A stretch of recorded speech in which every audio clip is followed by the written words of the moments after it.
ভোর ৫টায় ঘুম থেকে উঠেছি আর উঠেই সাজুগুজু শুরু করে দিয়েছি, তাই তো? না না বন্ধুরা, ভোর ৫টার সময় উঠে আমি কী করেছি আর তৈরি হয়ে কোথায় যাব সেটাই তোমাদের সাথে শেয়ার করব।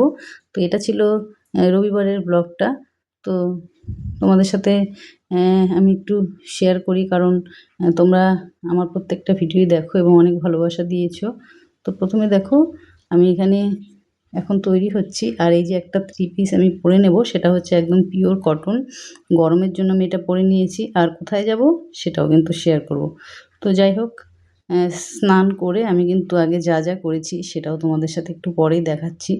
তো আমি এখন তৈরি হচ্ছি, যাব একটু মেয়েকে নিয়ে। তো আমি প্রথমে কিন্তু ভোর ৫টার দিকে উঠে যেটা করেছি সেটা হলো, প্রথমে স্নান সেরে আগে পুজোটা দিয়েছি। ভাবছো এখন তৈরি হচ্ছে, এখন বাজে 6:30। তো পুজোটা আমার সকাল সকাল হয়েছে। পুজো সেরে রান্নাঘরে এসে দেখো কি করেছিলাম আমি সেটাও তোমাদের সাথে দেখাই। এই যে দেখো, আটা মেখেছি এখানে, আর এই যে সয়াবিন আলু দিয়ে একটা সবজি রান্না করব, রুটি দিয়ে খেয়ে যাব। আর এদিকে দুধ জাল দিয়েছি, যদি খায় খাবে, কারণ এত সকালবেলা ভাত তো খাবেই না, বলেছিলাম ভাতের কথা, তো এত সকালে বলেছে ভাত খেয়ে বেরোবে না।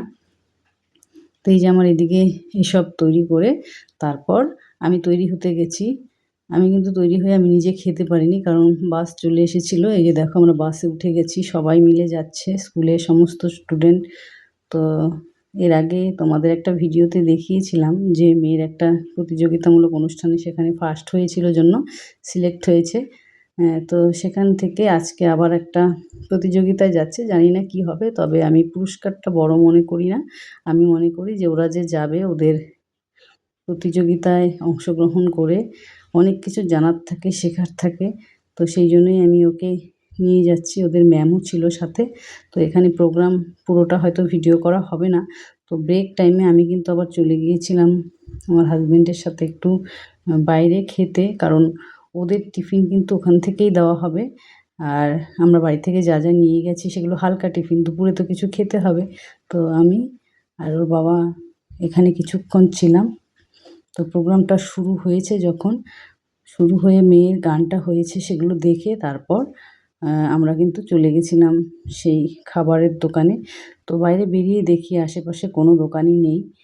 তো সেটা ছিল জলপাইগুড়ি LIC অফিসের ওখানে। তো আশেপাশে দোকান ছিল না, পরে টোটো ধরে কিন্তু আমরা চলে গেলাম একটা রেস্টুরেন্টে।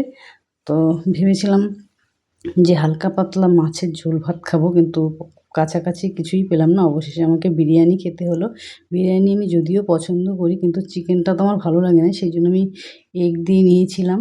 তো গরম গরম ধোয়া ওঠা বিরিয়ানি খেয়েছি, খুব ভালো লেগেছে, কারণ তখন বাজে প্রায় 2টো-2:30, খিদেও পেয়েছিল। তো এখান থেকে আমি আর ওর বাবা খেয়ে দিয়ে আবার চলে যাব যেখানে প্রোগ্রাম হচ্ছে।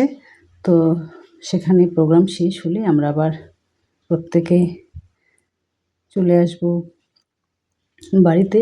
তার জন্য সবাইকে একত্রিত হয়ে বাসে আবার চড়তে হবে। তো আমি খাচ্ছিলাম আর ভাবছিলাম হয়তো আমাদের লেট হয়ে যাচ্ছে, কারণ আশেপাশে দোকান ছিল না, খাবার দোকান সেরকম। তো এই যে দেখো, চলে এসেছি, সবাই বাসে উঠে গেছে, আমি শেষে।